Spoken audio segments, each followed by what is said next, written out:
Bapak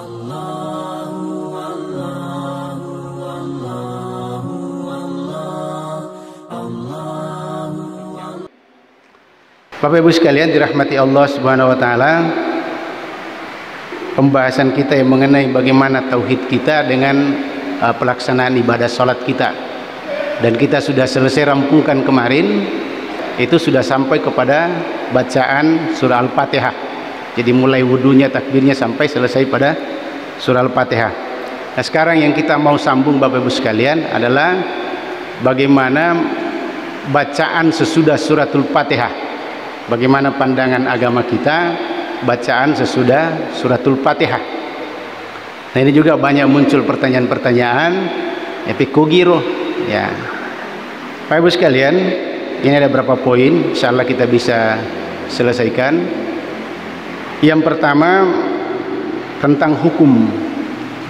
Jadi karena ini ibadah mahdah yang harus kita hati-hati, jangan sampai kita sekedar melaksanakan tanpa melaksanakan tuntunan atau dalil-dalil yang ada dari Nabi berdasarkan petunjuk dari para ulama. Nah, ini kita harus perhatikan. Jadi bagaimana hukum bacaan setelah kita membaca suratul Fatihah? Hukum bacaan ini ijma', ini sepakat ulama bahwa dia adalah sunnah. Jadi setelah Al-Fatihah disunnahkan membaca Al-Quran setelah Al-Fatihah untuk salat wajib ini pada 2 rakaat pertama. Ini ijma' pada 2 rakaat pertama. Ini sebagaimana disampaikan Ibnu Sirin, la'alamuhum yahtalifuna fi hadza. Dikatakan bahwa persoalan ini, masalah ini, saya katanya tidak mengetahui adanya para sahabat ini terjadi ikhtilaf, terjadi perbedaan pendapat dalam masalah ini. Berarti ini memang ijma' bahwa dia adalah sunnah. Jadi narikong ke Thomas Sempajang, dia tidak bisa membaca surah setelah dia Fatihah di salat wajibnya di rakaat pertama dan kedua, itu tetap sah menurut para ulama. Tetapi tingkat kesempurnaannya ya ada yang hilang, ada yang karena sunnahnya hilang. Jadi itu sekino di Makkah taruh dia baca apa sunnah tuh ini tidak benar. Jadi justru itu sunnah adalah yang kita dapatkan dari guru-guru kita itu bahwa narik kepigawi dapat pahala. Tetapi sesungguhnya kalau tidak dilakukan dan kita berkesempatan melakukan, rugi ki situ ngena. Rugi ki karena pasediaan ki pengalat ala pahala tapi kita tidak lakukan. Nah, itu yang kita terima dari guru-guru kita, meskipun waktu kita kecil diajarkan kalau dilakukan dapat pahala, tidak dilakukan tidak apa-apa. Maksudnya tidak berdosa. Ya memang tidak berdosa, tetapi kalau kita mampu kenapa kita tidak lakukan? Kemudian jamaah sekalian, sebagian lagi ada dalil yang disampaikan Nabi Shallallahu Alaihi Wasallam dari Abu Qatadah ini disampaikan bahwa inna Nabi Shallallahu Alaihi Wasallam yaqra'u fir rak'ataini al-ulat layaini min salatiz zuhri bi fatihatil kitab wa surataini yutawwilu fil ula wa yukassiru fis saniyati wa yusmi'ul ayat ahyana wa kana yaqra'u fil asri bi fatihatil kitab wa surataini wa kana yutawwilu fil ula wa kana yutawwilu fir rak'atil ula min salatis subh wa yukassiru fis saniyah. Jadi dikatakan di sini bahwa Nabi sallallahu alaihi wasallam itu membaca Fatihah di 2 rakaat pertama salat duhur. Jadi ini dalilnya kita membaca ada surah di 2 rakaat ya, terutama salat yang duhur yang 3 rakaat dan 4 rakaat. Dan juga membaca 2 surah yang panjang pada rakaat pertama. Ya, jadi ada surah yang panjang. Ya, nanti kita juga sampaikan ini ada surah panjang, ada surah sedang. Yang mana yang disepakati ulama ada surah pendek. Dan itu nanti posisinya Nabi biasanya membaca kapan? Kapan itu surah panjang, kapan itu pendek, kapan itu pertengahan. Kemudian beliau juga membaca surah Fatihah di 2 rakaat salat asar. Di 2 rakaat pertama salat asar dan membaca 2 surah dengan surah yang panjang pada rakaat pertama.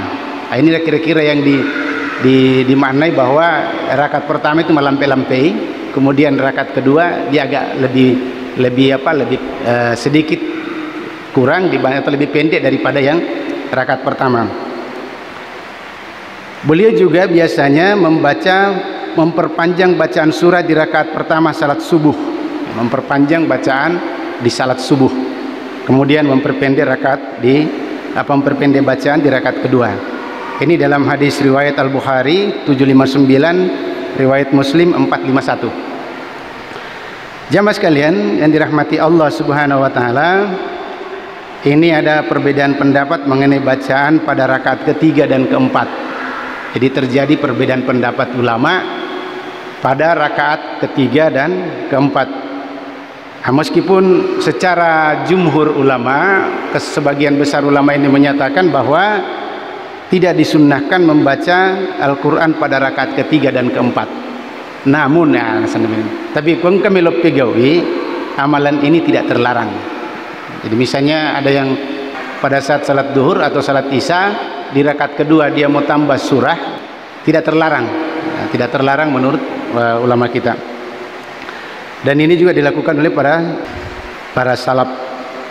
Nah, kemudian Bapak Ibu sekalian dirahmati Allah Subhanahu wa taala, di saat kita membaca surah, pada saat kita selesai membaca suratul Fatihah, itu bagi imam, pada saat berjamaah bagi imam, kemudian bagi orang yang munfarid, yang salat sendiri, alilnya nama sempat jadi nama kecil. Nah, ini biasanya kebanyakan dalam salat subuh ya, tapi nanti kita singgung ini. Ada maghrib juga begitu. Jadi ada yang menyatakan bahwa salat subuh itu tiwal mufassal, bacaannya panjang-panjang.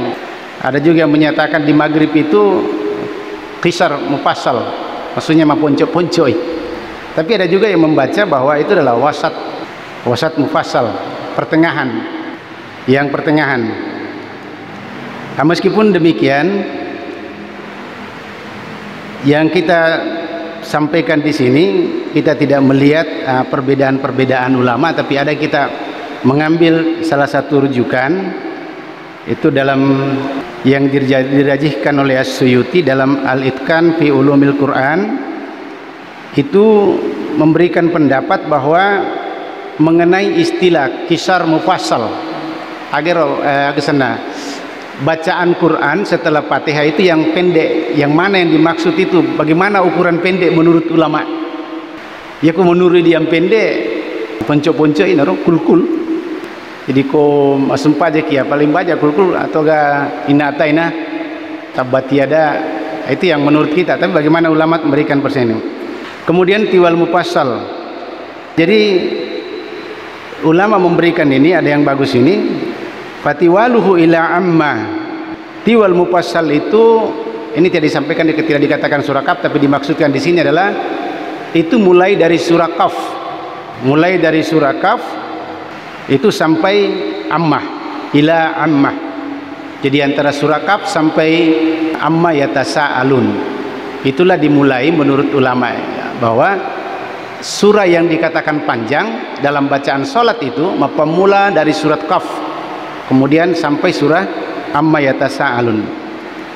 Ausatuhu minha ilad duha wa minha wa ausatuhu minha.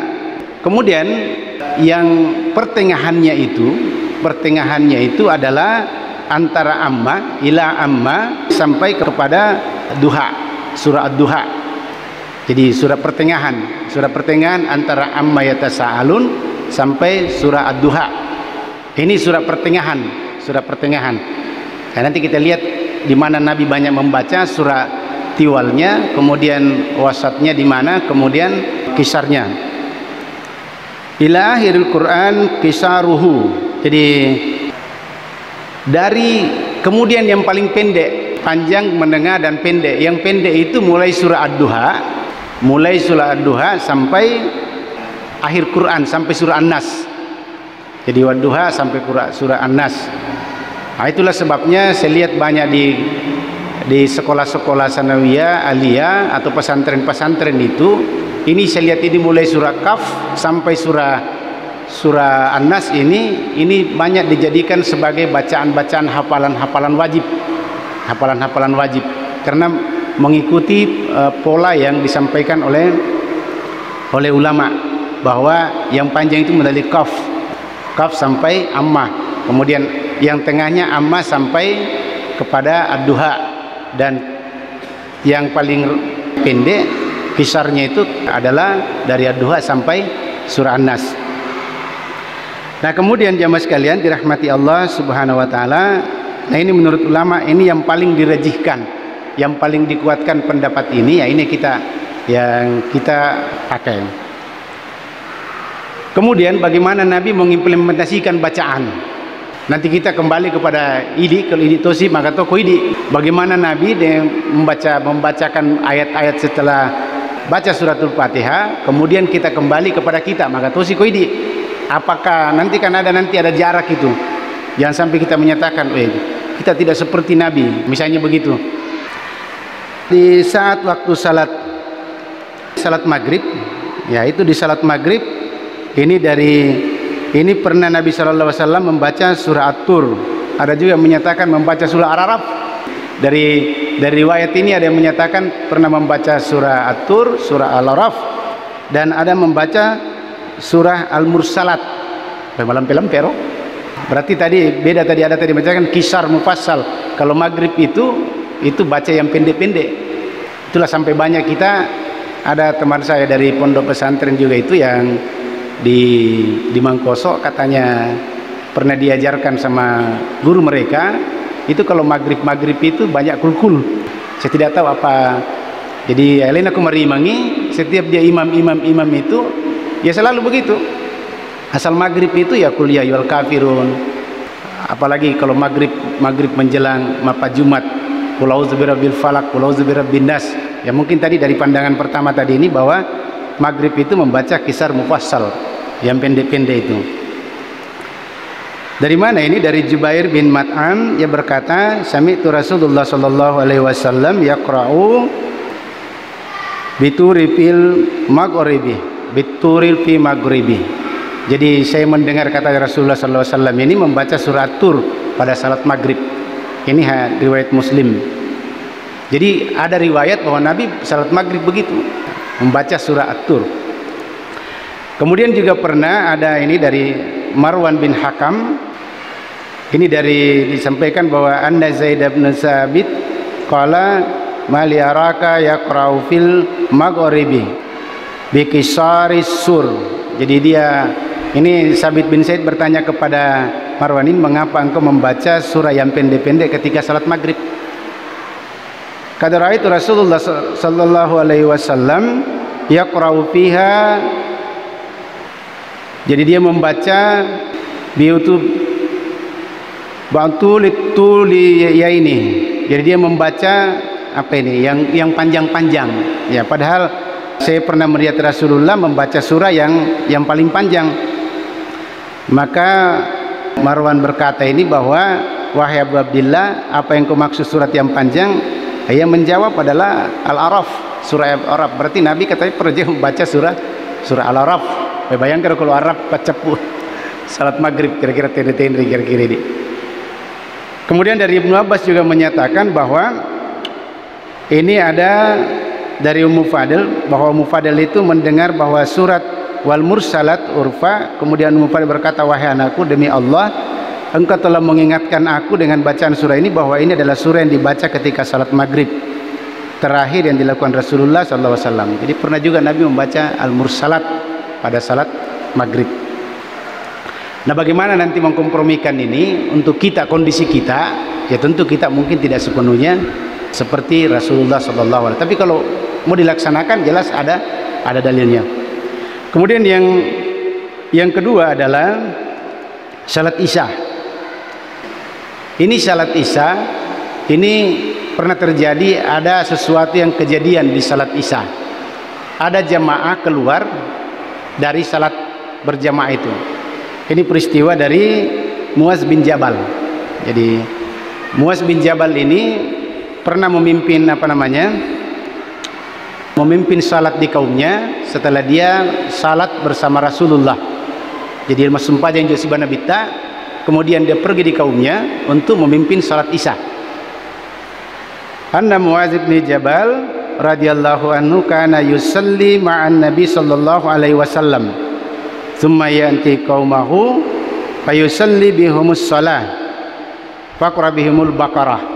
Muaz bin Jabal ini pernah salat bersama Nabi sallallahu alaihi wasallam, kemudian dia kembali kepada kaumnya dan salat bersama mereka, dia menjadi imam. Apa yang dibaca? Surah Al-Baqarah. Sumpah jangisa surah Al-Baqarah. Kira-kira di matikko kipole galunge, matikko kipole agesena, jama-jamata terus dibaca. Kita sudah mau istirahat, sudah salat Isya, ternyata ini dibaca surah Al-Baqarah. Kemudian kala patajawwasa rajulun fasalli salatan khafifatan. Terus ada satu jamaah, ada satu orang itu yang ikut jamaah itu keluar, masuk pula jamaah, karena tidak bisa tahan. Wah, masa Al-Baqarah dibaca ya, mereka istirahat, surah Al-Baqarah dibaca. Dia keluar dari jamaah itu, kemudian dia salat secara ringan, khafifatan, Masempajang secara ringan. Fabalagha dzalika Muaz. Kemudian Muaz ini terdengar oleh Muaz bahwa ada jamaah yang keluar, maka Muaz berkata, faqala innahu munafikun, sesungguhnya yang keluar itu ia masuk pula jamaah munafik. Kira-kira maka perasaan kira-kira dia, kalau kita sementara jamaah terus kita keluar dari jamaah karena kita tidak bisa tahan, terus dikatakan munafik. Dan menyatakan munafik ini sahabat Nabi Muaz bin Jabal. Fabaladzalika rajulun, kemudian ini juga terdengar oleh lelaki yang tadi yang keluar itu. Jadi neng kelinga tu yero to masuk oleh jamaah. Fatan Nabi sallallahu alaihi wasallam faqal. Nah, ketika Nabi datang, ada juga riwayat menyatakan dia mendatangi Nabi untuk melakukan protes. Ya, kenapa kami dikatakan munafik? Kenapa kami dikatakan tidak taat pada saat salat berjamaah itu? Faqala ya Rasulullah, inna qaumun na'mal biaidina wa naskin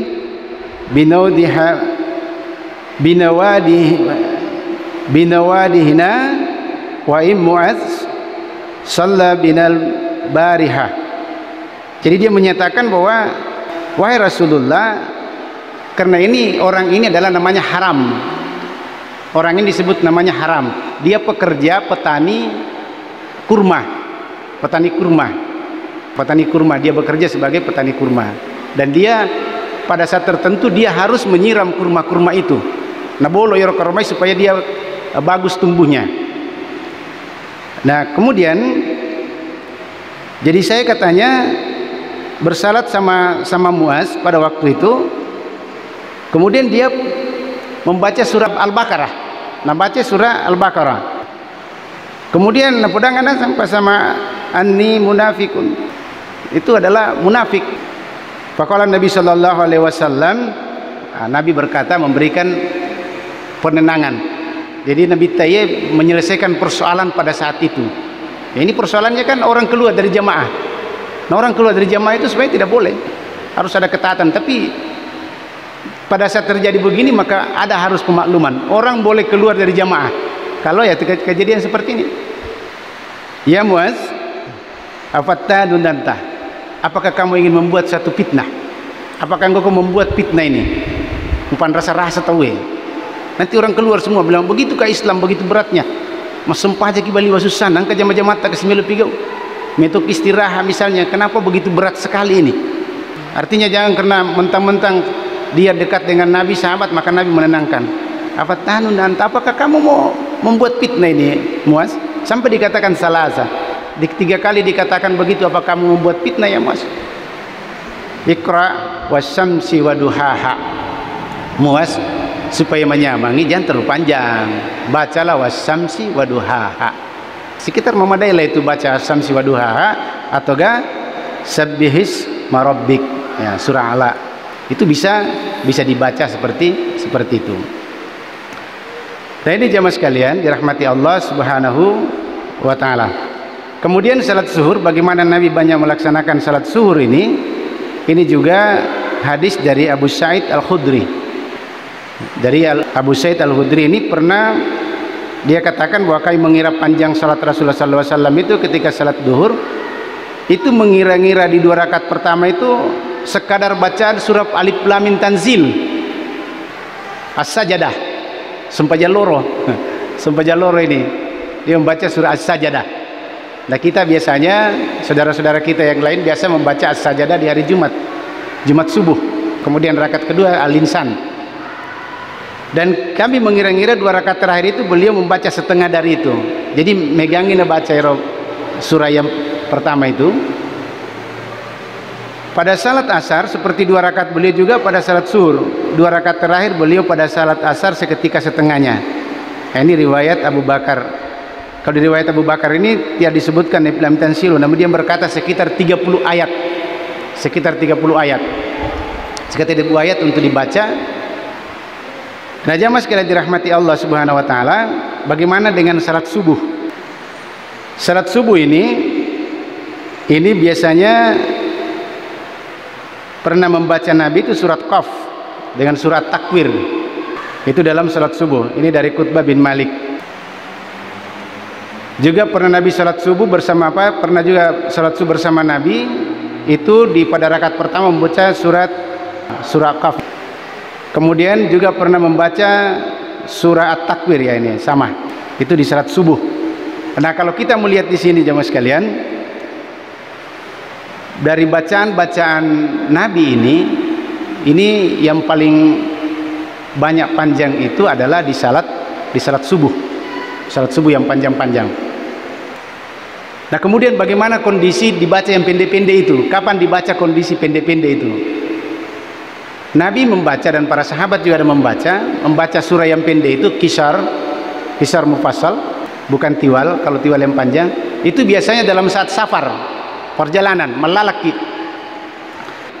Ini menurut Syekh Abdul Aziz At-Tarif ini anjuran surah pada setiap salat dikecualikan pada salat safar. Salat misalnya kita melakukan perjalanan, nah, terus kita singgah bersalat, itu diupayakan menurut keterangannya itu dikecualikan dengan salat seperti biasa. Maka membaca ki malampe-lampe.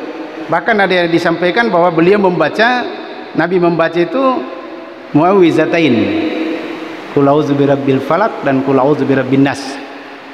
Jadi kira-kira mas sempaja safar dalam perjalanan, terus imamnya memimpin punco sumpahnya, punco tu apa gade mana gak bacaan ya, kita jangan buat fitnah lagi. Tapi mau buat gas fitnah makare. Dia juga pagal pala na tahu ya. Padahal kita sudah salat, sudah selesai. Ini diriwayatkan oleh Ahmad, Abu Daud dari Uqbah bin Amir dan disahihkan oleh Abu Hatim. Kemudian dirawat sahih yang lainnya itu dari Ibnu Abi Syaibah, Ma'rur bin Suwaid, Umar.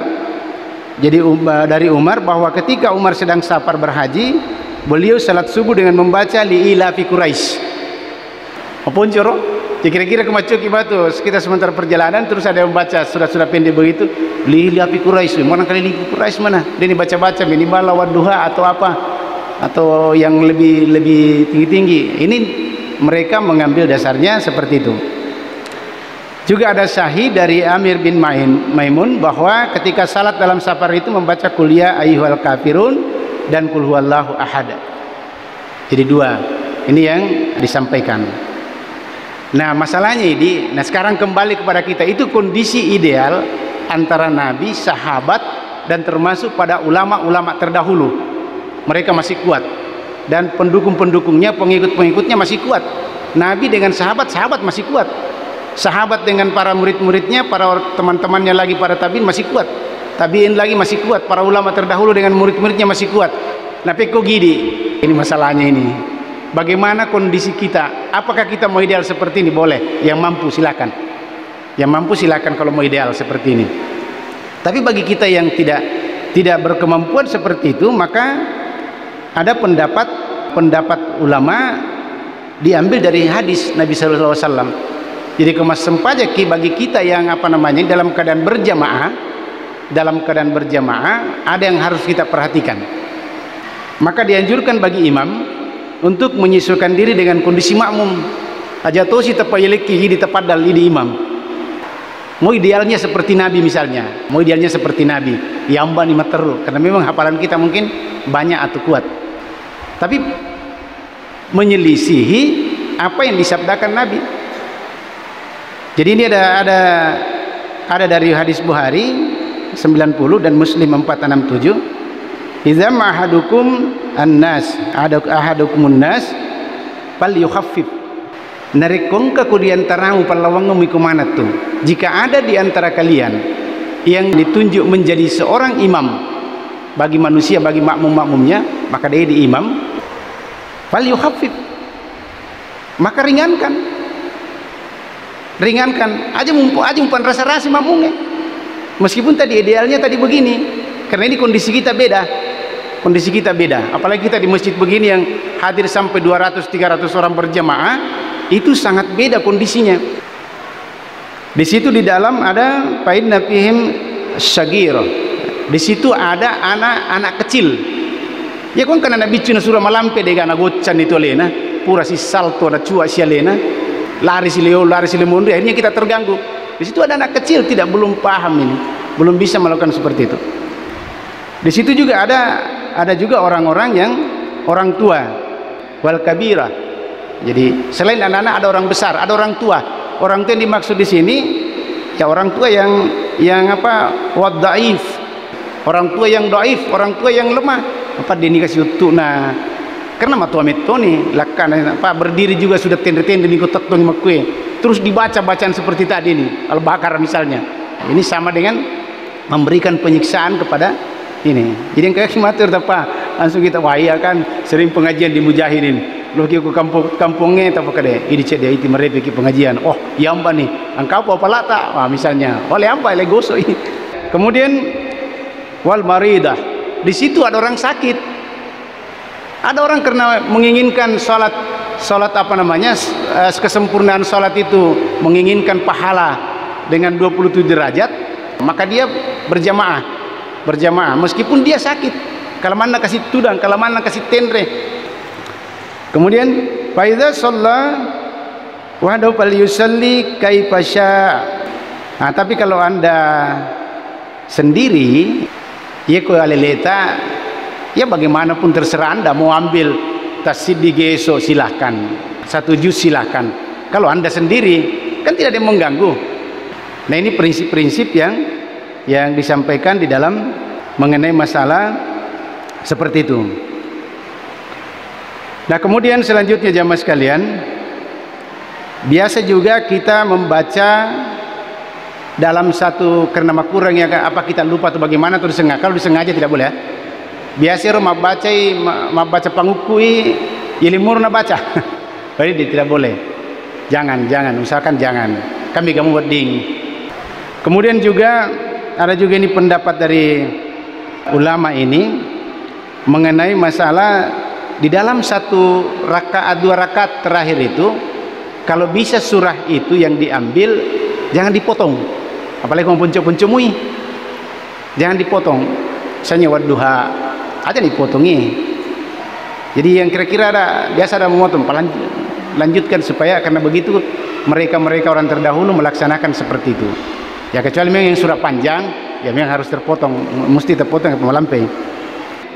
Tetapi kalau misalnya ini misalnya ada orang membaca surah An-Naba ayat 1 sampai 30 rakaat pertama, rakaat kedua dilanjutkan 31 sampai 40 surah An-Naba amma yatasaalun. Berarti memisahkan bacaan surah An-Naba menjadi 2 rakaat.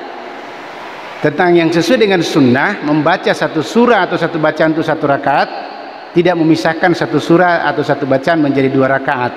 Likulli suratun, jadi apa namanya setiap surat itu hidzuha minar ruku'i was sujud, itu adalah kadarnya sama dengan waktu sujud. Jadi harus dipulkan kalau baca surah ki. Makanya itu ada ulama yang memberikan itu kalau salat tarawih orang, maka dimagin itu qul huwallahu minasni baca inna anzalnahu fi lailatul qadar. Nasi itu menjadi nasi ya palambo, tapi lebih sukun ini nasi Eropa dia pas satu surah daripada terpotong-potong. Miki malam pedenya. Dede ya apalagi dia nampak kapal itu lagi potong-potong pura si yal cek dia ko lete si lokwe ya pun asa ko yal si disurah ya sudah pul begitulah. Nah, ini kan kondisi begitu. Nah itu tidak boleh disalahkan. Biasa kita kata kasih cebi-cebi tahu itu pak kampungnya ya matu nasa ko petangan itu mesti inna salnahu pertama, rakaat kedua kul huwallahu ahad. Itu kan sah juga. Tidak boleh kita mengejek, mencemoh begitu. Tapi yang kita mau kalau seandainya bisa ada orang yang menamatkan Al-Quran ya lebih bagus pada saat taraweh. Tapi kita kembali lagi tadi prinsip umumnya memperhatikan ini Masjid Muhajirin ini orang taraweh sampai berapa, hampir 500 orang taraweh. Kalau tidak diperhatikan itu ada orang tua, ada anak kecil, ada yang tidak bisa. Makanya tadi nama aja itu nama lampisan nak mula-gula ini apa lampisan nak bukan rasa-rasa kasih. Karena kita mau ini salatnya khusyuk, bukan bacaannya, bukan banyaknya bacaan, tapi kita mau menikmati salat khusyuk itu. Itu intinya. Nah, jadi jemaah sekalian, itu yang terakhir. Yang terakhir ini ada pertanyaan mengenai masalah bagaimana kalau tidak bisa membaca Al-Quran, tidak bisa bahasa Arabnya, bahasa Qurannya. Agan pigau.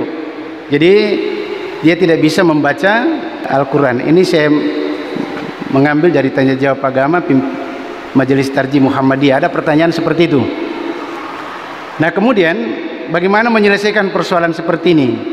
Meskipun di dalam ayat dikatakan faqra'u ma tayassara minhu. Jadi bacalah itu apa yang mudah bagimu. Tapi dia juga ya apalah kasih misalnya tidak namo juga luar laut itu nih apalah misalnya ada kan begini, ada kondisi seperti begini. Ada memang orang tidak bisa membaca Al-Qur'an. Maka niga aja namu baca pikun carana misalnya. Bahkan ada yang tidak bisa dibaca lain. Maka ini salah satu jalan keluarnya adalah jadi ada hadis ini dari Nabi sallallahu alaihi wasallam. Ini dari riwayat Ibnu Husaimah sahih. Kemudian hadis Rifai Ibnu Rafi jadi Abu Daud.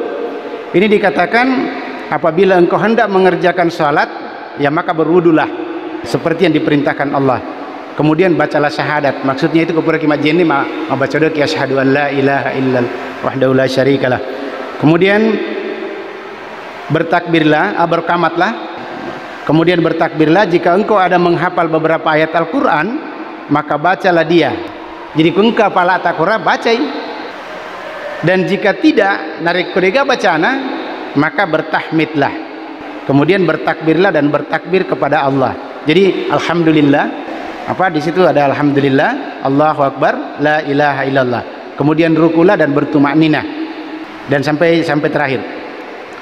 Kemudian dia di hadis yang lain dikatakan bahwa seorang laki-laki itu datang kepada Nabi sallallahu alaihi wasallam berkata, "Ajarkan kepada kami sesuatu yang dapat mengganti bacaan Al-Qur'an karena kami tidak bisa membaca Al-Qur'an."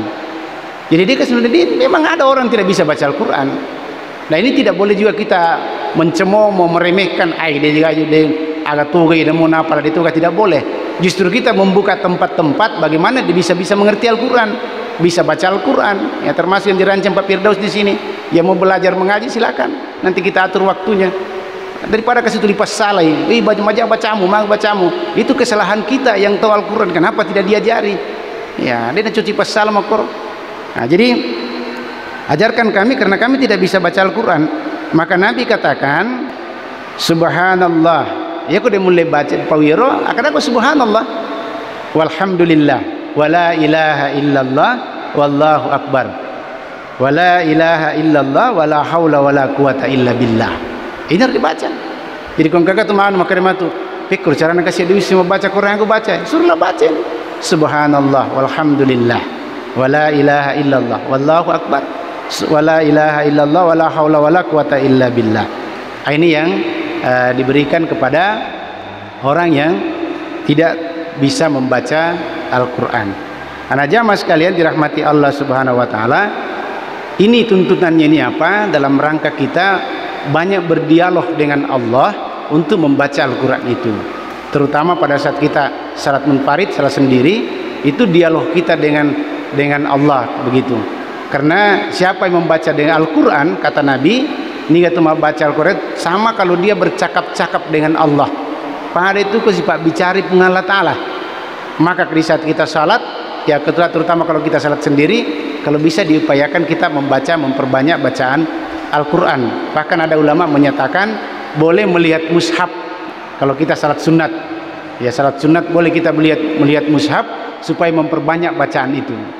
Ya kira-kira bos sekalian ngicaputin nika waktu insyaallah mudah-mudahan kita lanjutkan lagi, kita diberikan kekuatan kesehatan dari Allah Subhanahu wa taala untuk melanjutkan kegiatan rutin kita di masjid ini sampai kita mendapatkan petunjuk ampunan dari Allah Subhanahu wa taala. Subhanakallahumma bihamdik asyhadu an la ilaha illa anta astaghfiruka wa atubu ilaik. Assalamualaikum warahmatullahi wabarakatuh.